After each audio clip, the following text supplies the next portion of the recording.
Prayagraj zone के अंतर्गत थाना फूलपुर पुलिस और एसओजी प्रभारी अपने उच्चाधिकारियों के निर्देश पर क्षेत्र में बढ़ती आपराधिक गतिविधियों पर अंकुश लगाने और वांछित अपराधियों की धरपकड़ सुनिश्चित करने हेतु लगातार सक्रिय गश्त कर रहे थे। उनका उद्देश्य न केवल शांति व्यवस्था बनाए रखना था, बल्कि किसी भी संदिग्ध गतिविधि पर तत्काल कार्रवाई करना भी था। इसी क्रम में आज सुबह लगभग 4 बजे के आसपास, जब अधिकांश लोग सो रहे थे, पुलिस टीम ने सघन चेकिंग अभियान शुरू किया।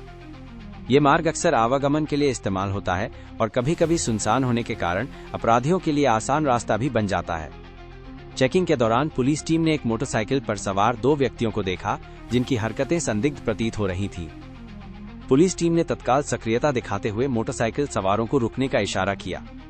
हालांकि पुलिस के निर्देशों का पालन करने के बजाय उन दोनों ने तेजी से अपनी मोटरसाइकिल भगा दी और मौके से फरार होने का प्रयास किया। अपराधियों के इस दुस्साहसिक कृत्य पर पुलिस टीम ने त्वरित प्रतिक्रिया देते हुए घेराबंदी करते हुए उनका पीछा करना शुरू कर दिया। तेज गति से पीछा करने के दौरान जब पुलिस टीम अपराधियों के करीब पहुंची, तो अपराधियों ने पुलिस पर जानलेवा हमला करते हुए फायरिंग शुरू कर दी। ये कार्रवाई पुलिस टीम के लिए एक गंभीर चुनौती थी, लेकिन कानून प्रवर्तन अधिकारियों ने सूझबूझ और संयम का परिचय देते हुए अपनी जान की परवाह न करते हुए जवाबी कार्रवाई की। पुलिस की जवाबी फायरिंग में मोटरसाइकिल सवार 2 अभियुक्तों में से एक के पैर में गोली लगी, जिससे वो तत्काल घायल होकर गिर पड़ा। घायल अभियुक्त को तुरंत घटनास्थल पर प्राथमिक उपचार प्रदान किया गया और उसकी स्थिति की गंभीरता को देखते हुए उसे तत्काल इलाज हेतु नजदीकी अस्पताल भेजा गया है। उसकी हालत स्थिर बताई जा रही है और पुलिस की निगरानी में उपचार जारी है। उसकी तलाशी लेने पर उसके पास से एक बैग बरामद हुआ। बैग की जांच करने पर उसमें से लगभग 1 किलोग्राम सफेद धातु के आभूषण प्राप्त हुए हैं, जिनकी बाजार में अच्छी कीमत आकी जा रही है। प्रारंभिक पूछताछ में घायल अभियुक्त ने चौंकाने वाला खुलासा किया। उसने बताया कि बरामद किए गए ये जेवरात उसने और उसके 3 अन्य साथियों ने मिलकर विगत 24 अगस्त की शाम लगभग 8:30 बजे थाना फूलपुर क्षेत्र में स्थित सराफा व्यापारी शिवशंकर सोनी के साथ की गई एक सनसनीखेज लूट की घटना में हासिल किए थे। यह जानकारी पुलिस के लिए एक बड़ी सफलता थी, क्योंकि इस संबंध में थाना फूलपुर पर पहले से ही सुसंगत धाराओं में अभियोग पंजीकृत किया गया था और पुलिस इस मामले की गहनता से जांच कर रही थी।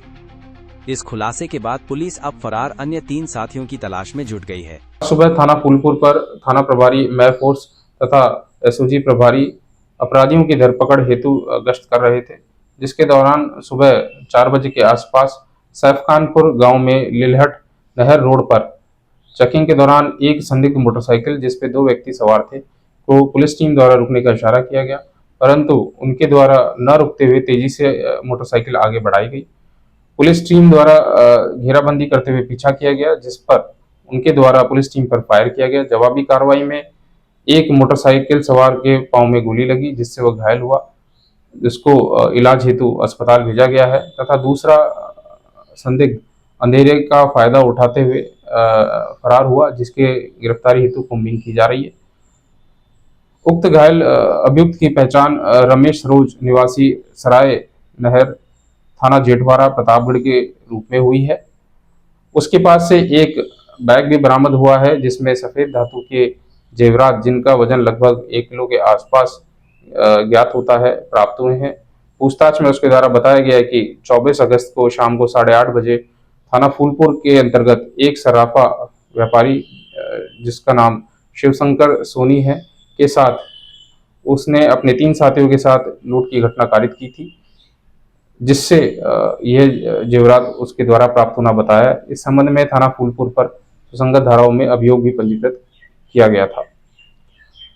घटनास्थल से अभियुक्त की एक मोटरसाइकिल, एक नाजायज तमंचा, 2 जिंदा कारतूस व एक खोखा भी बरामद हुआ है। इस घटना के संबंध में थाना फूलपुर पर सुसंगत धाराओं में अभियोग पंजीकृत किया गया है तथा विधिक कार्रवाई प्रचलित है। मौके पर शांति व्यवस्था कायम है। गिरफ्तार अभियुक्तों से घटनास्थल से एक मोटरसाइकिल, एक अवैध तमंचा, 2 जिंदा कारतूस और एक खोखा भी बरामद हुआ है। ये सभी बरामदगी अपराध में प्रयुक्त हथियारों और साधनों की पुष्टि करती हैं और निर्णायक सबूत के तौर पर इस्तेमाल होंगी। इस नई घटना के संबंध में थाना फूलपुर पर भारतीय दंड संहिता आईपीसी की सुसंगत धाराओं जैसे कि 307 हत्या का प्रयास, 353 लोक सेवक पर हमला, 186 लोक सेवक के काम में बाधा और आर्म्स एक्ट के तहत एक नया अभियोग पंजीकृत किया गया है। पुलिस ने विधिक कार्रवाई प्रारंभ कर दी है और मामले की विस्तृत जांच जारी है।